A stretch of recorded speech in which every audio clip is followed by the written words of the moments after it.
Hi, welcome to my channel. My name is Gil Rossi, investor and funds manager. Today I want to share with you my valuation and analysis of Booking Holdings. It's a quite long video, and so I have placed timestamps. So if you want to jump to any of the different sections of the video, and of course at the end is going to be the valuation and the IRR of the business. So let's get to it. As per the investor relations page, Booking Holdings is the world's leading provider of online travel and related services.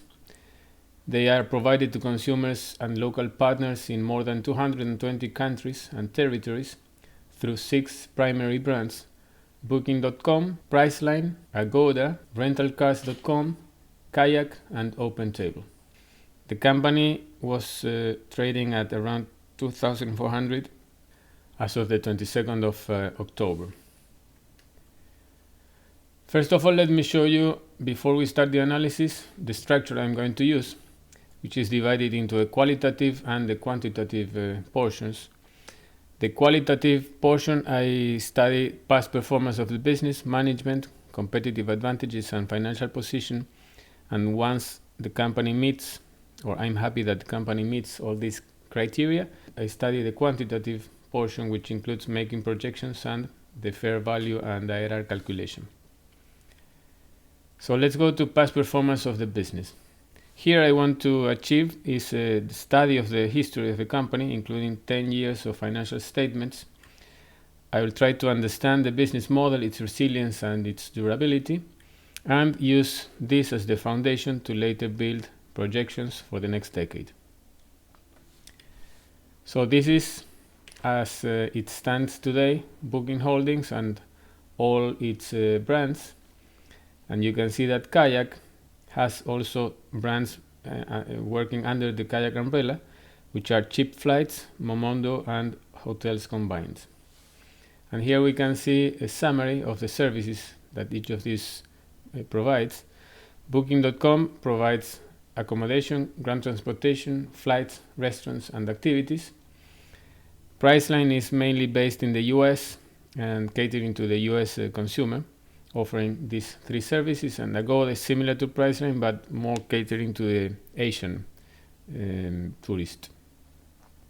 Rentalcars is only offering ground transportation services and taxi including, and then OpenTable is mainly offering restaurants reservations, and it's based in the US and mostly focused in the California market. All these companies are what's called travel e-commerce sites, which are the ones offering this type of services.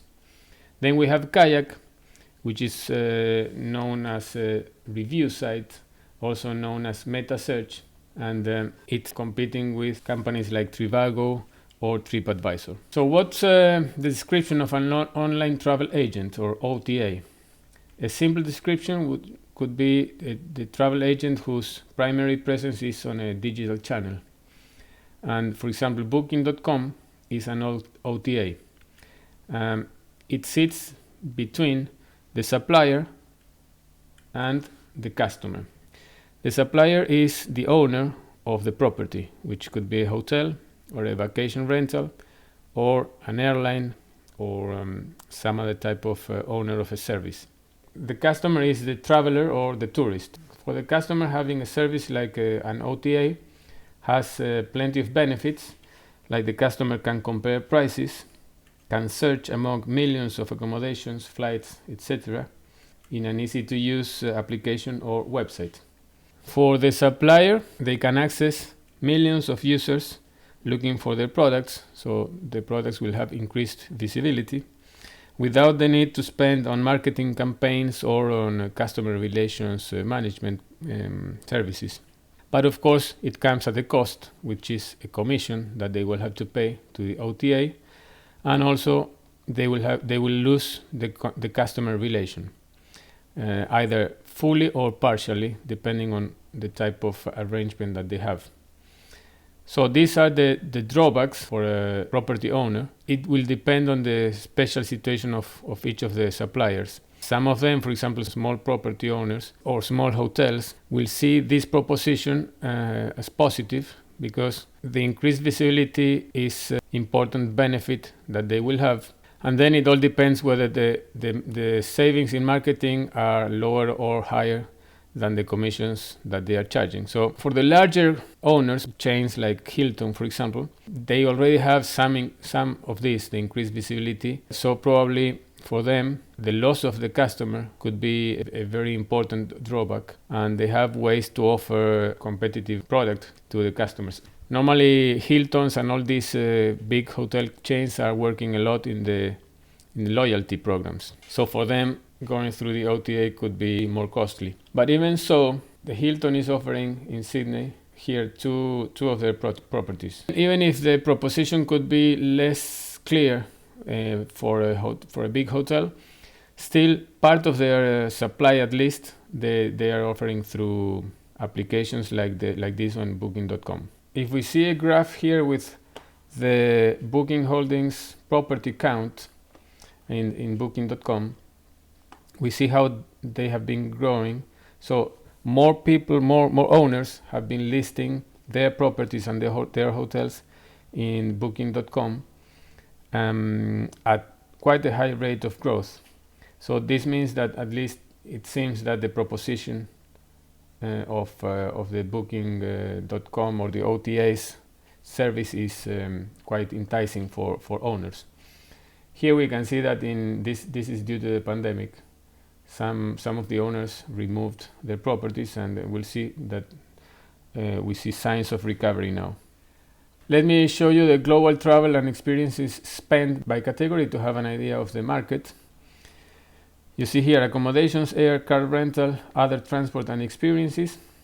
The market was growing at 3.8% per year on a compounded annual growth rate since 2016. It was 1.4 trillion and then 2.3 trillion before the pandemic. Out of this 2.3 trillion, roughly 1 trillion are through the online channel. And if we now see only this blue, the accommodation in this graph, we can see it was growing similarly, 3.3% on a compounded annual growth rate. This is the growth of global GDP approximately. So travel or accommodation spend is growing similarly than the GDP of the world. But if we see the penetration, online penetration, we can see here that in 2006 it was 15% or $79 billion, and now, well, pre-pandemic in 2019 it was 48% of the accommodation spend. So that means $388 billion, or a compounded annual growth rate of 13%.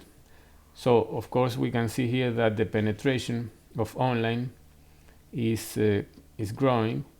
So the growth of the online spend is much higher than the actual growth of the global accommodation spend. So based on this, what are the OTA growth prospects? In my view, the OTA growth prospects are quite good.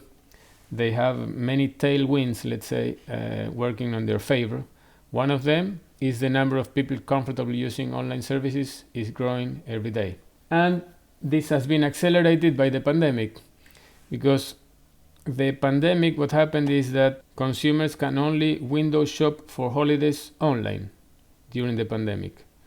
And the appeal to face-to-face communication with an in-store travel agent may take time to be restored.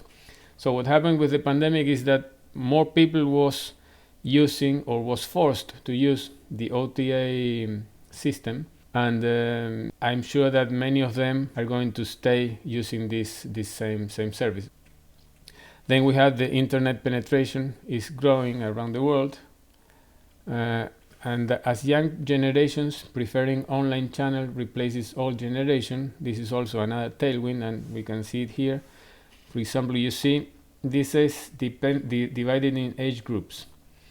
55 years old and over are these purple bars, and you see that 25% of all these people looking for a hotel call the hotel. I think that this is going to disappear. This 25% will slowly move towards OTA or probably meta search or even hotel website. And fourth, as the service provided online becomes harder to replicate offline, more people will start using the OTA model. The best example here is Booking.com now is working on something they call connected trip. And I'm going to show you in a minute what that means. But it's a service that is only possible for an OTA to offer and not for a brick and mortar. So let me show you the online travel market statistics to have an idea of how it's evolving. The global online travel sales, this was information from 2018, so 2019 and 20 were estimates. But it has been growing at the 9.6%, and this is online travel sales. Of course, 2020 went almost half to what they were expecting. But if you see from 2020, the market size of online travel booking was 500 billion approximately, and it's expected to be double, roughly, by 2027. And the revenue share is 65% in 2020, and it's expected to be 72% in 2025. So the global travel is showing similar patterns than the one that we saw in accommodation, meaning the penetration of online travel is growing. And here we can see a graph with the market size of the tourism sector, so everything, online, offline. It was 1.5 trillion in 2011. It got to 1.8 trillion in 2019, and then of course the pandemic. But the estimation is that 1.8 trillion will be reached approximately by 2024. This is just, of course, an estimation. Nobody knows, but it looks reasonable. Let me talk about the connected trip that I discussed a minute ago. If we see the 10K fiscal year 2020, page 5, they discuss the connected trip, and this is what they have to say. Our long-term strategy is to build a seamless offering of multiple elements of travel, which we refer as the connected trip. They give an example. For example, if a traveler's flight is delayed, we envision that ultimately the connected trip will not only alert the traveler, but also automatically arrange for a late arrival at the hotel, change a dinner reservation, and alert companion diners, etc., etc. And I want to show you here Glenn Fogel, which is CEO of Booking Holdings, talking at Skift Global Forum on the 23rd of September. He's talking about the connected trip on this video. I'm going to show you the portion for 4 minutes roughly that he talks about the connected trip. So about your connected trip strategy, he said, it's a good set of words, but we've been in the trip business for a long time, and we sell more multi-product trips than any other OTA in the world. We're going to keep doing it. And he says that when his staffers ask him about the connected trip, your connected trip, he says, it's a trip. So Booking.com, Booking Holdings, has been pushing its connected trip strategy for a while. And what you just described sort of sounded like a connected trip to me. Yes. You know, you're bringing all your brands together, all the different products. But you said when your staffers ask you about the Booking.com's connected trip, you say, what the hell is a connected trip? It's a trip. Yes, what I say is, so you mean a trip? Because I don't know the difference between a connected trip and a trip, and I'm pretty sure we've been selling whatever a connected trip is for 20 years. So it's a cool sounding thing, and great, anyone can brand anything, and it's a good set of words, but we've been in the trip business a long time. Pretty sure we sell more multi-product trips than any other OTA in the world, and we're going to keep doing that. So I feel good about our chances. You also... See, here's the thing. I don't know, can we just a show of hands, how many people flew here or took a trip? Is what's me I drove. Okay. How many of you thought it was absolutely seamless, perfect from the time you actually started planning to right now. Of course, you're still in the middle. It still could go terribly wrong. But for the people it hasn't yet, yeah, how do you feel about that? Was this just as easy as everything else you do when you order stuff from Amazon and it just shows up a couple hours later? Many of you there are old enough to remember to get like a cab in the middle of the rain. You stood outside and you put your finger up and you just prayed to God somebody would come by and get there, right? Now we have Uber and Lyft and all those wonderful things, right? There's so many examples I could give, and yet travel. We're still in the Stone Ages because we're still ticked off as could be. And I'm going to be smart. I was at one of these conferences and I singled out a supplier. I'm not going to do it this time, even though it was fun. I can do it this time. My daughter was on a trip this summer, and she and her boyfriend, they were getting on a plane from New York out to the West Coast, and she was outside JFK, 15 minutes out driving here, and she gets a text that the flight is canceled. That's it, not like the flight is canceled and we're going to rebook you. And by the way, we've taken care of your car rental, which was in this other city, but now we have to do you into this other city, San Francisco, instead of San Jose, so we've changed the car rental for you. And you're not going to get there till much later, but don't worry, we notified the hotel that you're going to be getting there after midnight, so please don't give the room away. None of that happened. All that happened was the text that said, it's canceled. My daughter, she called me, Dad, what do I do? And I'm like, did you happen to use our service? She booked elsewhere? She booked direct. Oh my God. It pays to book direct. No. Clearly not. And I said, well, did you call the customer service? She said, yes. They said it'll be 8 hours before they get back to me. 8 hours. 8 hours. And I'm like, okay, let me see what I can do. And I was home, of course, so I was online. I dealt with it all, and I fixed it all, and all fine. That should all happen automatically. That should happen instantly. This data is available. There's no reason that shouldn't have happened the way I can go to my phone and get an Uber, or I can go to Amazon and it just shows up, and if something's wrong, I don't have to wait 8 hours for somebody to call me back. It's bad. That's why when I believe this connected trip, I don't think it's just a bunch of words. I think it's creating something that we all want and desperately need, and it will help make travel a much better experience. And that's what I want to help achieve. Let me now talk about the connection between connected trip and operating margins. As they say in the second quarter of 2021, 10Q, we may see a negative impact on our operating margins in the near term as we incur the expenses associated with these investments. And also, not only that, but to the extent that our non-accommodation services, like for example airline ticket reservation, grow faster than our accommodation services, the operating margin may be negatively affected. This is because the airline ticket reservation service is a lower margin service than the accommodation service.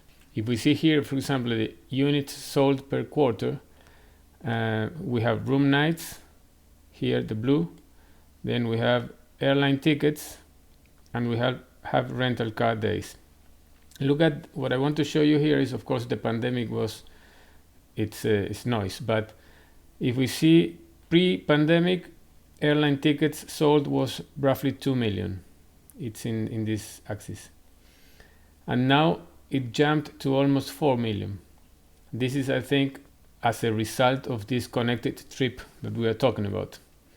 And the hotel take rates for accommodation are roughly 15-16%, while for the airlines is in the low single digit, probably 5 or less. So that's why the margin is going to be affected as they increase airlines versus the accommodations in the mix. And also in terms of the rental car days, we can see here, if we see the growth of rental car days year on year, we see a pickup here at the end of at the end of 2019, before the pandemic. Of course, this is noise again, but this is due, I think, that the company efforts of integrated rental into booking is paying off. And this is also part of the effort to implement the connected trip that we were talking about. Let me now show you a graph where we can see bookings on the left axis, divided into agency bookings and merchant bookings, so in blue and in orange, and then we have revenues on this axis in gray. So what I want to show you here is a couple of things. First of all, we can see that increasingly the company is using more the merchant model. You can see here 16% of the bookings was made using the merchant model in 2014, and now in 2020, or even pre-pandemic, it was 31% of merchant. That's one thing, that they are moving more towards merchant. The second thing I want to show is, if you see revenue and the agency bookings, there's a lag here between the peak of agency bookings and the peak of revenues. While it is not that dramatic if you compare it with merchant. They tend to be similar, the peak of revenue and the peak of merchant. And another thing I want to note is the volatility. Merchant is not that volatile. Apparently, it doesn't look that volatile, while agency looks very volatile. These are things that you may understand when we discuss what the difference between agency and merchant. I have my own theory of why this works this way, but maybe you can think about it and put that in the comment if you're interested. Okay, let's now explain what's agency and merchant models. So the merchant model, we have the OTA, which is the intermediary between the supplier and the customer, as we saw. But in the merchant model, what happens is that the supplier allocates rooms in bulk at the wholesale price. So the OTA has all these rooms to offer them at the price that the OTA see fit to the customer. Normally it's a market price, and normally it's in a packaged form. So it's going to be offered that room together with other services. So the characteristics are that the supplier sells at a discount without disclosing the price. Opaque pricing means because that discounted price will not be seen by the customer, because the customer will only see the market price.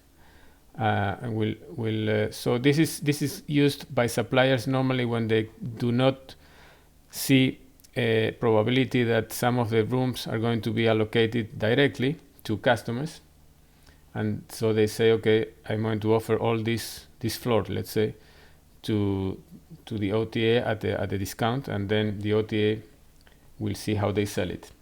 For the customer, it normally implies a better price. It deals with one party and in a single transaction, because, as I said, because they're going to offer this in package. Probably you buy the package, which includes many different services, and you only have one single transaction, and you only deal with one single OTA instead of different service providers. So it has the advantages and disadvantages as everything. In the OTA case, they decide the price and the way to package the product, and it gets paid up front. So in the moment that this person buys the package, the OTA gets paid, and then the OTA pays the supplier normally 30 or 60 days after the customer checks out or finishes the trip. Now let's go and see the agency model. In this same graph, we have what happens here is that the supplier lists the room on the OTA site, and then the OTA just offers it to potential customers and sells it at the defined price by the supplier.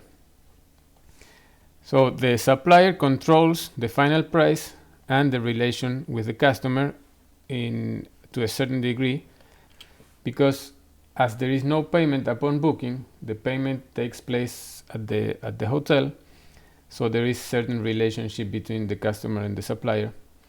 And in the OTA case, they get paid a commission, and this commission is paid by the supplier once the customer checks out. So you can see the slight differences between them and how they affect many aspects of the business. Like the most obvious one is the cash flow for the OTA. So let me show you something that the company mentions in the last quarter 2021: payment services and merchant business. As part of our strategy to provide more payment options, Booking.com is increasingly processing transactions on a merchant basis. So you see how the merchant business is connected with the connected trip, and that's why it is growing in the mix. It will benefit consumers and travel service providers, they say, and this will result in additional expenses for personnel, payment processing, customer chargebacks, etc. They are mainly talking about here the payment services, which is part of the connected trip and the part of the services they want to implement to improve that experience that I was talking about. And this is, for example, one of the services that cannot be offered offline. I mean, you have to be an online travel agent with a big size to be able to offer payment services to your customers, to both the suppliers and the travelers. And I'll show you Glenn Fogel again in that same forum, talking about the payment services. He explains it better than me. You recently launched a dedicated fintech unit. Yeah. So the question is, give us a sense of the financial payments efforts you are doing. What led to the creation of the fintech unit? Well, what the reason we created it is, again, this area of providing a better service. So for one example, just right away, when you're traveling internationally, there's so much FX that you have to deal with and things that are annoying. Make it easier. If you are a hotel and you're a smaller hotel and you're taking credit cards, you're getting charged a lot of money.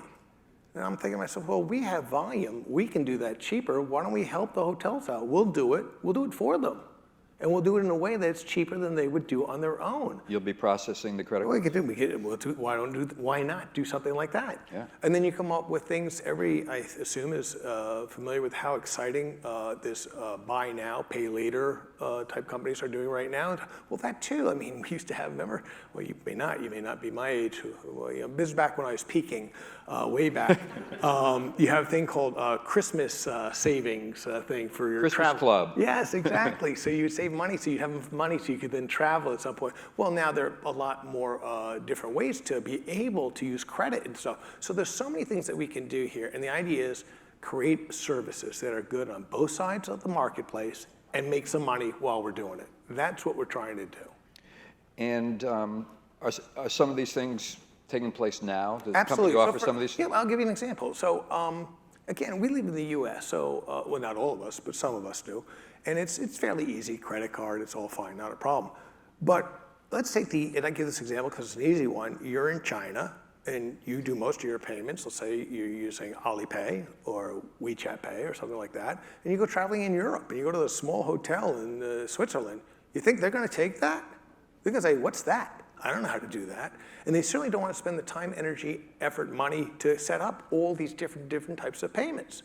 We can do that for them. We'll take that WeChat Pay, we'll take the Alipay money, and we'll hand the money over to the hoteliers in the way they want to get paid. That's the simple example of where we can provide something that removes the cost, takes costs out of this system, and it's good for everybody. Okay, and now let's go to check some of the figures of the company. Bookings and room nights.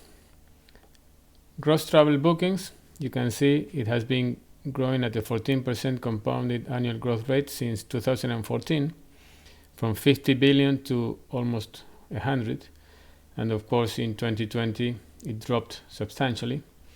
And room nights, has been growing even at a faster pace, 20%, from 346 million to 845 million, and went down to 355. An interesting number here, 845 million is for Booking. For Expedia, this was roughly 390 million, so almost half. So just to give you an idea of the size of Booking compared to Expedia, which is the main competitor. If we check here a graph that I showed you some minutes ago, this one, the global accommodation spend and online penetration. If we see in 2014, 33% was online penetration of a 702 billion market. That's 231 billion was accommodation spend online. And the same thing we can calculate here in 2019, 388.3. So the compounded annual growth rate of the online spend was 11%. Now if we compute these same figures but for Booking.com, the average daily rate was $136 in 2014 as per my calculation. That means that 346 million room nights times the 136 the average per night gives 47 billion revenue only regarding the accommodation portion of the business. We do the same thing for 2019 with the average daily rate coming down to 108, and it gives us 91 billion. So if we make this compounded annual growth rate for Booking in accommodation, it's 14%. So it's, if we compare these two growths, it means that Booking is growing faster than the overall online travel accommodation. So that means it's gaining market share. And if we go to revenue and the EBITDA figures, we see that both of them have been growing substantially, 15 and 12% compounded annual growth rates for both of these. These are great numbers. Now let me show you the income statement. Here we have revenue and gross profit that, as you can see, they become the same after 2018. And this is because the way that the name your own price part of the business has been treated. Before it was treated on a gross basis and now it's treated on a net basis. So really, if we want to check the revenue, how it improved, we have to check the gross profit. We have to disregard this line here because it has been overstated in essence. So, but in any case, the growth in revenue is quite high. It's a 16.8% compounded annual growth rate. If we see the gross margin, if we see the operating margin on this side of the axis, it's been quite consistent at 35-36%. I see that as a very good sign. And even in December 2020, with all the pandemic that affected this business so much, they still made a profit, an 8.5% operating margin, which is even quite good for most of the industries. So very good income statement the company has. And if we check the cash flow statement, it's also quite good. The operating cash flow, which is this line here, has been growing at 17.5%, and the free cash flow, which is the darker one, at 16.8. This is a bit smaller because you can see that the capital expenditures has been growing versus revenue. Probably this growth of capital expenditures is due to the fact that they are investing in this connected trip, something that we saw a few minutes ago. So again, a business that shows very good metrics in cash flow as well as in income statement. Let's see now the operating performance, and as you know, here I want to check return on invested capital adjusted versus weighted average cost of capital, one of the metrics I see. And if you see, the business has great return on invested capital. It's amazing. It's really high, and it's much higher than the weighted average cost of capital. So there is value creation. In terms of the gross margin, I told you a little bit a minute ago about how it's now 100%, and this was due to the difference how they treat the name your own price system. If we see here, the operating margin is what I'm more interested in checking, and I showed you before. It's quite consistent and high, and even in 2020 it was still positive due to high variable cost structure. So that means that they are able to reduce the cost base, and you can see it here. The main one was sales and marketing, 5, and then they decreased it almost to half. And this, which is general administrative, and also this one personnel, they were also reduced, but not as substantially as sales and marketing. That is what I call a very high variable cost structure that allows them to keep margins not as good as before, but at least quite good relative to the circumstances. So then let me show you a comparison between Booking and Expedia.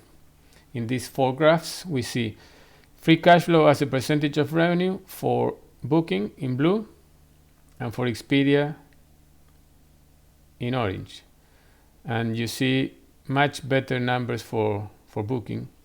In financial leverage, which is assets to equity, also Booking is a less leveraged company than Expedia. Return on invested capital unadjusted, again Booking is higher than Expedia by a large margin. In terms of operating margin, we saw 35%, quite consistent, and here it's below 10%. So even pre-pandemic, Expedia operating margin was lower than Booking operating margin after the pandemic. And here again, in terms of valuation metrics, if you see market capitalization of Expedia around 26 billion, Booking is 4 times larger, with sales relatively similar, So that means that price to sales, and this is 2020, so these sales are roughly double or a bit more than double on a normal pre-pandemic year. I mean, not normal, but the 2019. So price to sales is a big difference here, of course, because of the margins that this one has, and the business is much better. So investors are happy to pay more on a per sales basis. But on a per forward price earnings basis, you see that Bookings is even cheaper than Expedia, at least on today, and on a price to book basis as well. And if we see the free cash flow in millions, look at the free cash flow of Booking, how it has been growing, and it's quite substantial. And even in the pandemic, it stayed almost in zero. While if you see the Expedia one, look, they are erratic and doesn't grow that much, or sometimes now they are starting to make it grow apparently. But look at the resilience of one business and the other in terms of free cash flow. Expedia went dramatically negative, even many times what they were doing in the previous years. So this year the free cash flow was as bad as the positive that they got in the last 3 years. I think that we can see in these 2 slides the differences between how each business is operated. Of course, I like the metrics much better for Booking than for Expedia. If we check the other one, Airbnb, which is the other big one, I cannot make the same comparisons that I did with Expedia because it's a very young company and it's still it is losing money, and it's very difficult to see how it's going to pan out in terms of the operating business of Airbnb. But it is of course a very good company that is growing fast. It has 5.6 million active listings compared to 28 million of Booking, out of which 6.2 are alternative listings, which are more comparable to this 5.6. And travelers booked 24 billion of accommodation for Airbnb in 2020 and 35 billion for Booking. We saw that in one of the slides. So this is just to have some comparison with Airbnb, which is, I think, together with Expedia and Booking, is going to be the third sort of like a big company in the OTA industry. And they started in the alternative listings, but they are now moving into other services in hotels and stuff like that. They are making acquisitions to expand their services. And again here, talking about Airbnb, Fogel feels good about booking inventory of private homes and thinks that booking policy of not imposing an additional service fee on travelers sets it apart from other platforms. So as per Fogel, this is a competitive advantage that Booking has versus Airbnb. And he thinks that the company needs to improve its inventory in the US, talking about Booking, and make it more clear to customers that Booking has the same kind of private accommodations as Airbnb. So of course, Booking is trying to get into the market that Airbnb is the leader, really. So that would make the end of the past performance of the business. Now let's move to management. In management, what I like to see is how well are they doing with capital allocation, and to do that I check the return on invested capital, acquisitions, buybacks, and dividend policy. Then I want to check the compensation and how well is that aligned with shareholders, and stock ownership by management. Let's go and check return on invested capital. As I showed you in past performance, the return on invested capital is very, very high, especially if you compare it with the weighted average cost of capital.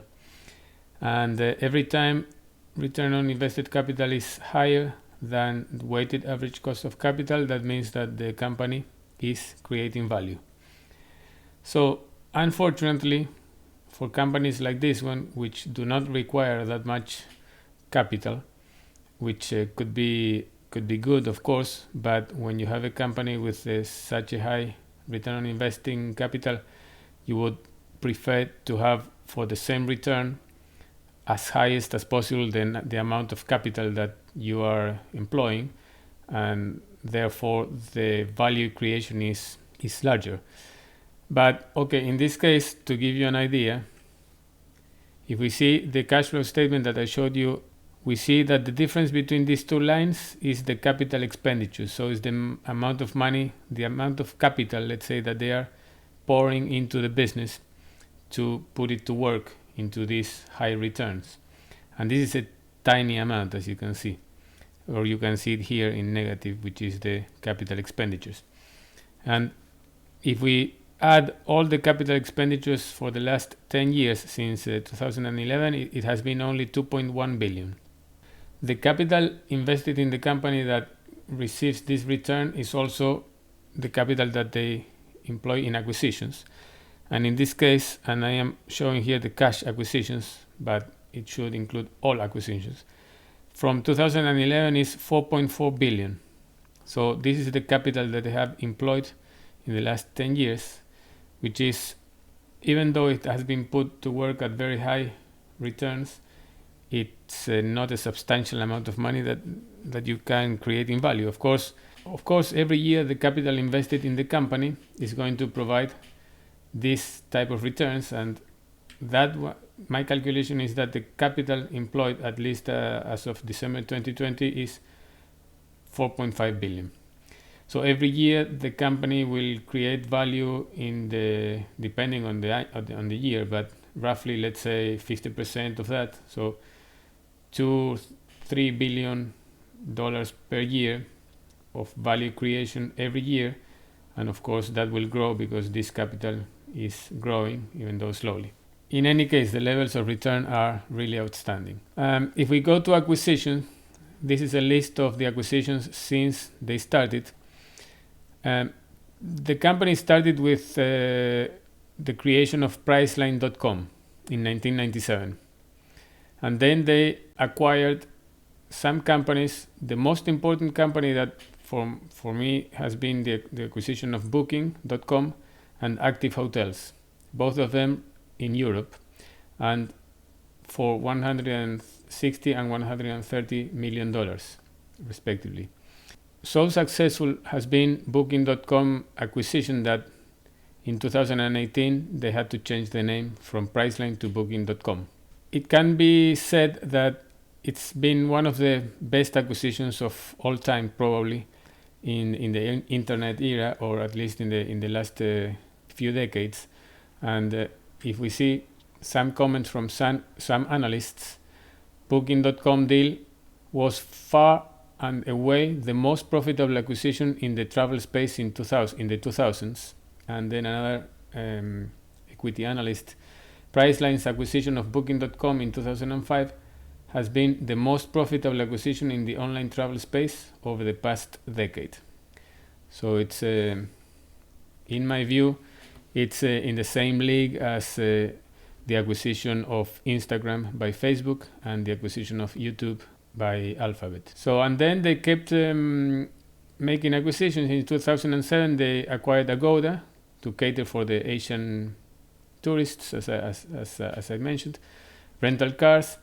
And then in 2013 and 2014, they acquired these two companies, well, the largest acquisitions that they have made, 1.8 billion and 2.6 billion. If you see, the order of magnitude of acquisitions was in the hundreds, and then it came into the billions. And they say in the 10K 2020, a substantial portion of our intangible assets and goodwill relates to the acquisitions of OpenTable and Kayak. And because they paid a premium for these two companies, lots of goodwill and intangible assets are sitting in the balance sheet. One interesting thing here is Kayak was paid 25% cash and 75% stock, and OpenTable was paid 100% cash. And I compare that to the value of the company, to the fair value of the company. And what I did was I made a calculation of the fair value using an average of price earnings, price to sales, and all these metrics, including enterprise value to EBITDA and enterprise value to EBIT. From my calculations of free cash flow valuation, I got to a level that I think it's in the range of 22 of this average. So this is the fair level, and this is, and if you see in blue, we have the average of this depending on the year. So the stock was undervalued as per this metric here. It was fairly valued here, undervalued, fairly valued, and then, well, as I said, 2020 is noise only, so we can't consider that. But this is the interesting thing. If you see in 2013, the stock was fairly valued, so you could use it as a currency for acquisitions because you're getting paid the value you're giving, and this is what they did. They paid 75% in stock, while in 2014 they decided to pay 100% in cash because paying with a devalued currency is not a good business. Probably this is just a coincidence, but to me it looks like great capital allocation skills. So I would like to give them the benefit of the doubt here. Then they kept making acquisitions in 2017 and 2018. They acquired Momondo, cheap flights and hotels combined, all of them to support Kayak, the Kayak brand. So if we see all the brands that conform Booking Holdings, all of them except Priceline have been acquisitions. Agoda, Booking.com, Kayak, OpenTable, rental cars, Momondo, cheap flights and hotel combined are here under Kayak. So this company has grown by acquisitions, and really we can say that they are making a great job acquiring companies.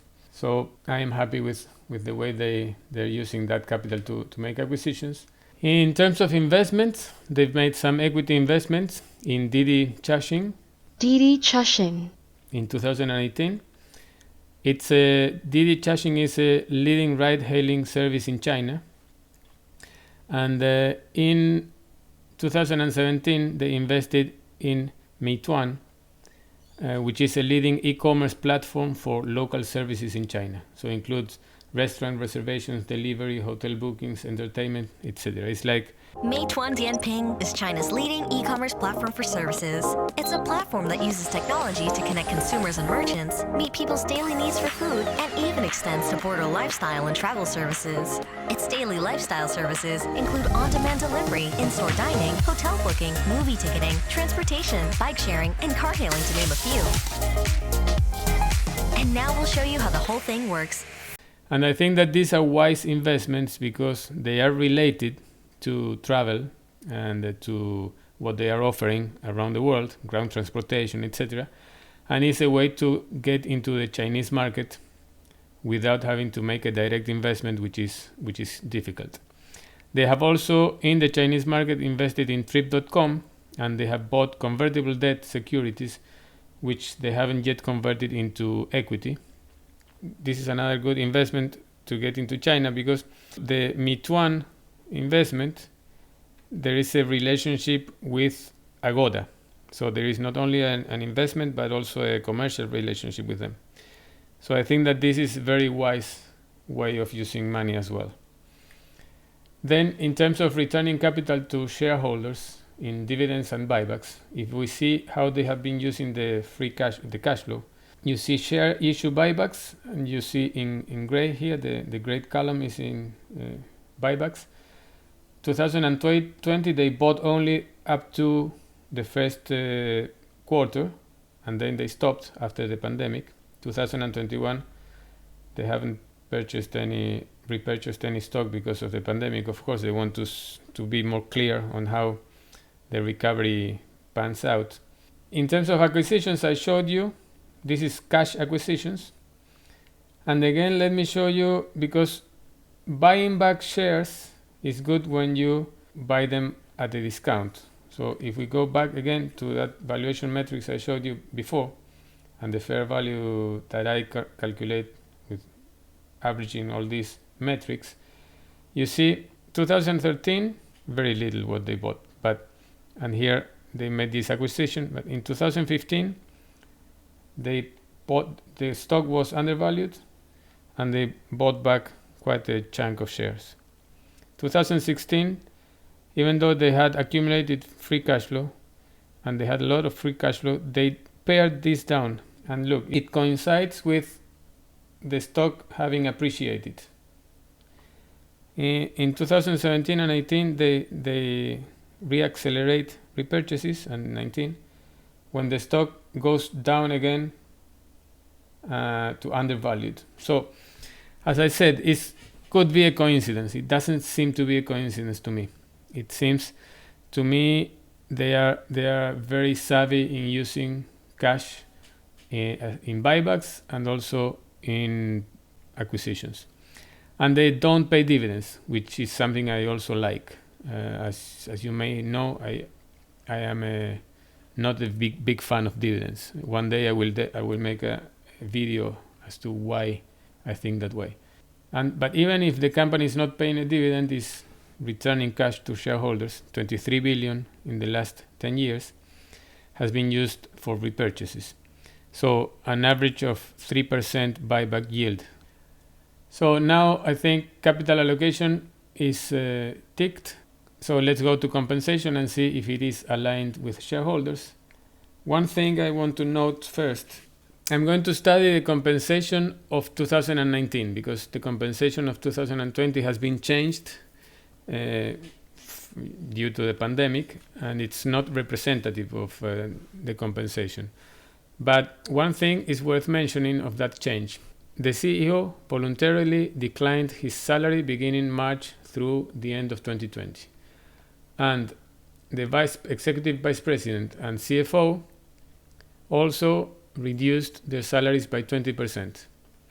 The CEO received no bonus in 2020.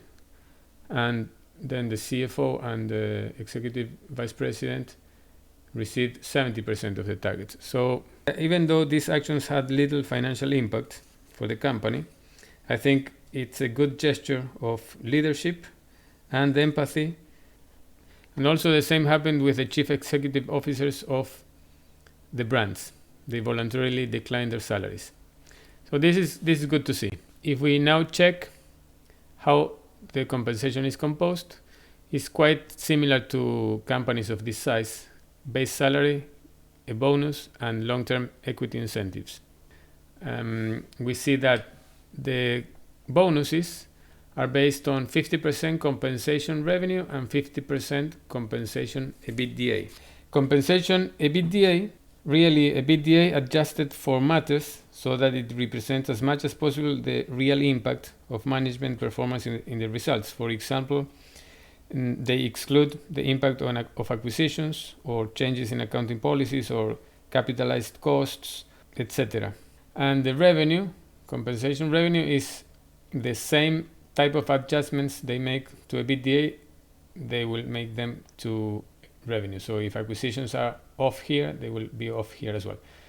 So 50% and 50% is the weight that they put on each of these.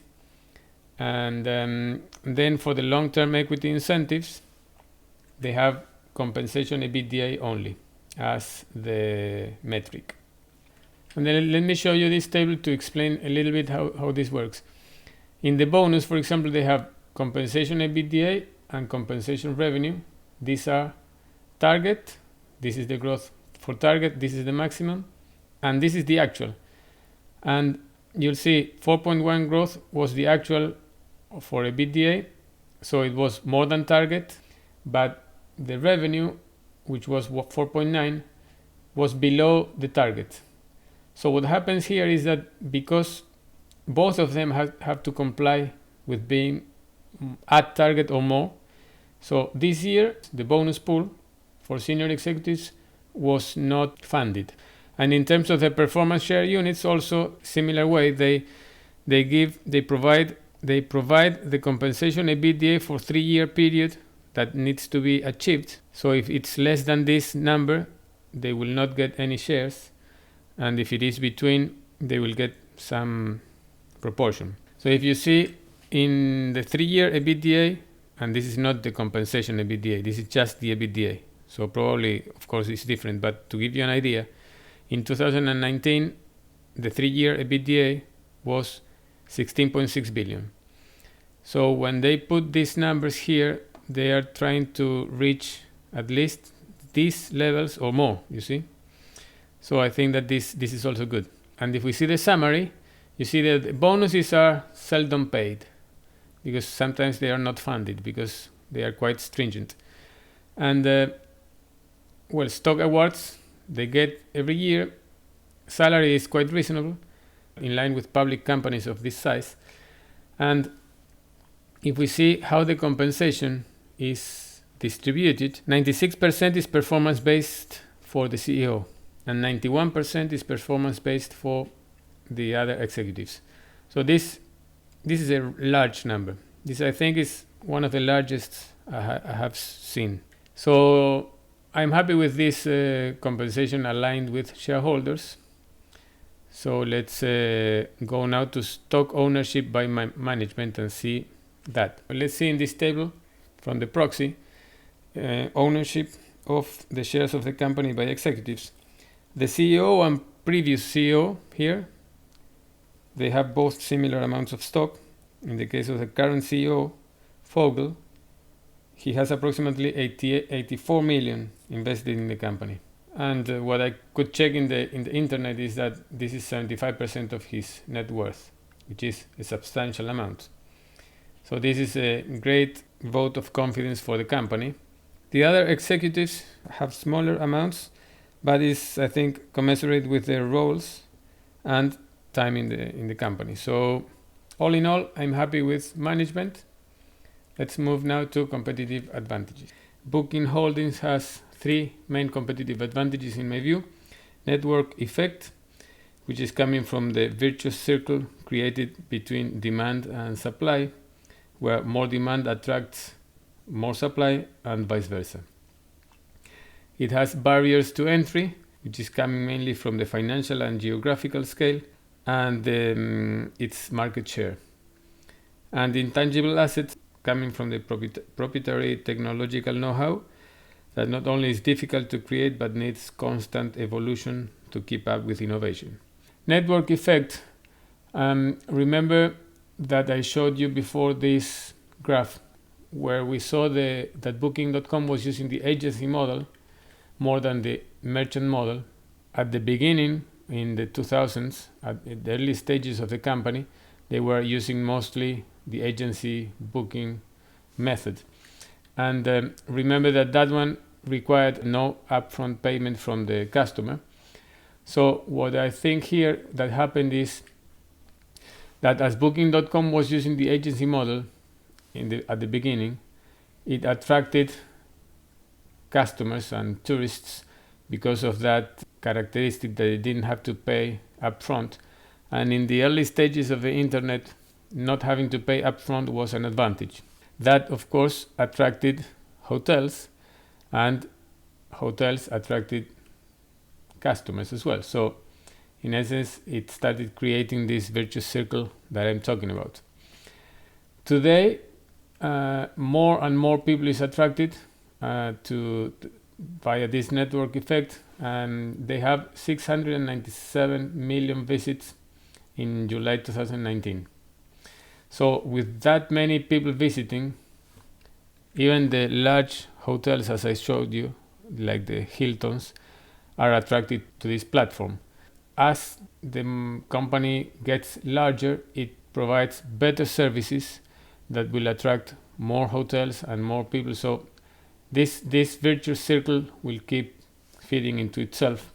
The other advantage that I see, which is also connected with the network effect, is scale and market share. If you see, this is the pie, how it's distributed in the industry, in the OTAs, and 60% roughly is controlled by Booking Holdings and Expedia. And then 15% Airbnb, 7% Trip.com, and this is fragmented into many different small players. For these players, it's difficult to get the necessary size because it's difficult to jumpstart that network effect that Booking Holding and Expedia and Airbnb also have. They will be less efficient companies, and of course it will be harder for them to compete with these others. Thirdly, we are talking about the intangible assets, which is the technology and the brand. In terms of brand, Booking applications is the number one downloaded travel application globally, according to third-party research firms.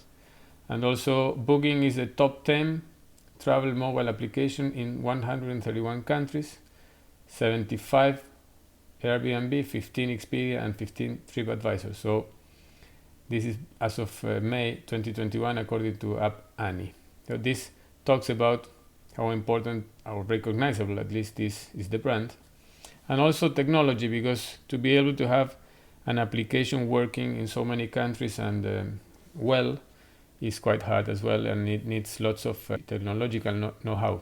If you see, 47% of the traffic that gets to Booking.com comes directly. So this is also a sign that the brand is a very recognizable one. If we see travel properties in the United States, Booking.com has 20 million users, Expedia 18 and Airbnb 13. This is as of a couple of years ago. And because they have size, they can spend large amounts of money, 6 billion in 2019, in sales and marketing.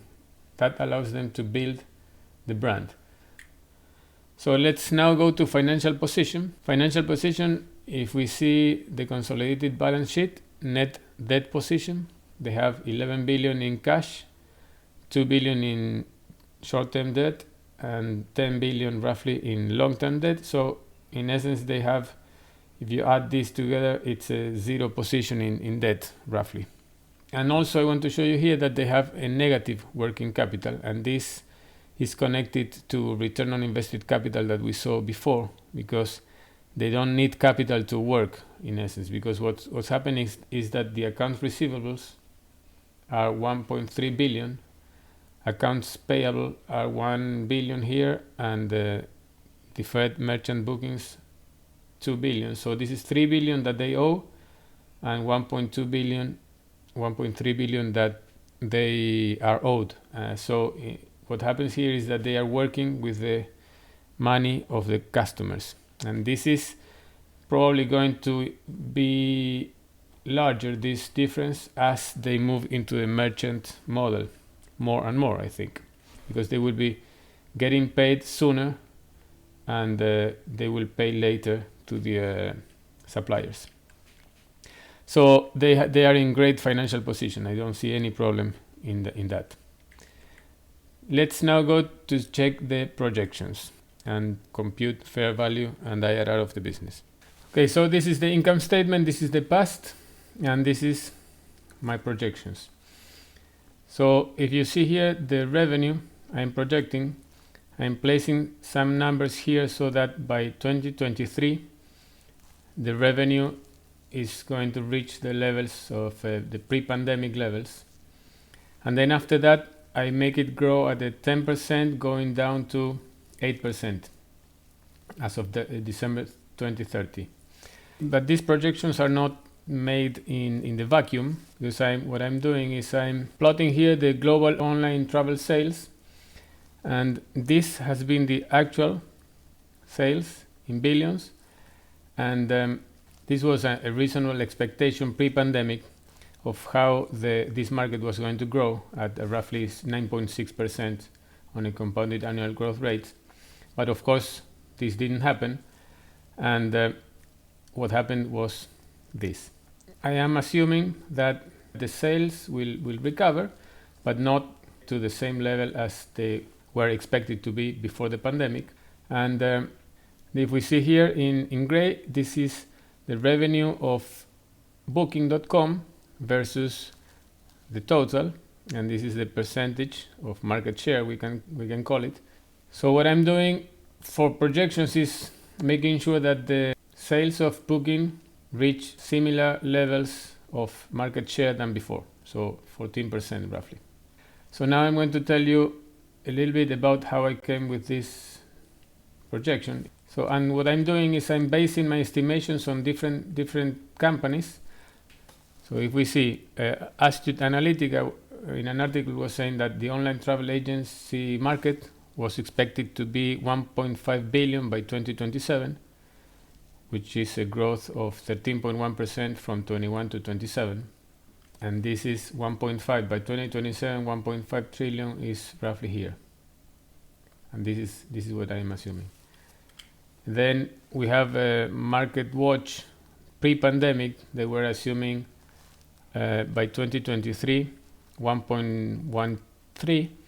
So if we postpone 2 years everything, by 2025 is going to be 1.3, and at this same growth rate by 2027 1.45. So again, in 2027 they are expecting this to be around here.